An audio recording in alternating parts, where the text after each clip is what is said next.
서부 경남의 한 해를 돌아보는 기획보도 시간. 세 번째로 진주시 소식 살펴보겠습니다. 문화예술 도시로서 입지를 다지는 1년이기도 했지만 한편에선 뜨거운 공방도 이어졌습니다. 남경민 기자가 정리했습니다.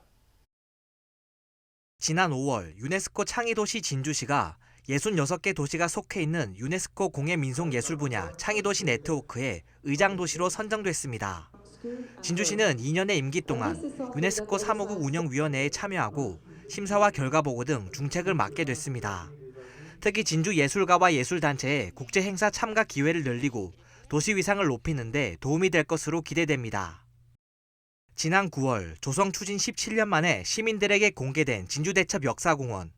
10월 축제 기간엔 유등 전시와 각종 문화예술 공연이 펼쳐지는 축제장으로 활용돼 많은 시민들의 발길이 이어졌습니다.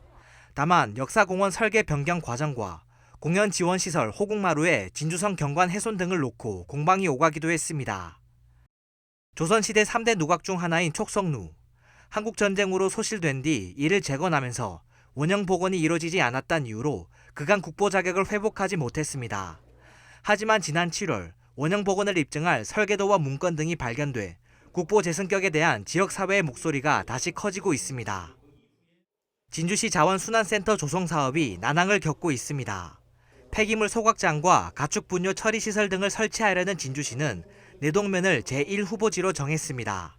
하지만 수십 년간 인근의 쓰레기 매립장과 음식물 처리장 등으로 고통을 호소해온 내동 주민들이 강하게 반발해 문제는 아직 해결되지 않았습니다. 진주의 10월은 올해도 화려했습니다. 진주성과 남강 일원에 7만여 개의 등이 설치됐으며 개천예술제와 코리아 드라마 페스티벌 등 다양한 볼거리와 즐길거리가 가득했습니다. 다만 관광 편의성 향상과 지역 상권 연계 등은 향후 풀어야 할 과제로 꼽혔습니다. 3년 전 출시된 진주시 공공배달앱 배달의 진주가 지난달 운영을 멈췄습니다. 매출 감소에 따른 운영업체 누적 적자가 이유였는데 일부 가맹점주들은 운영 중단 뒤에도 정상금을 받지 못해 피해를 입기도 했습니다. 효율적이고 전문적인 공공서비스 제공을 위해 설립이 추진됐던 진주시 시설관리공단이 지난 8월 출범했습니다. 서부 경남에선 사천에 이어 두 번째로 진주종합경기장과 중앙지하도 상가, 공영주차장 등 7개의 진주시 시설물에 대한 위탁 운영을 맡습니다. 10여 년 전 무산된 바 있는 진주 사천 행정통합 논의가 조규일 진주시장의 제안으로 다시 수면 위로 떠올랐습니다.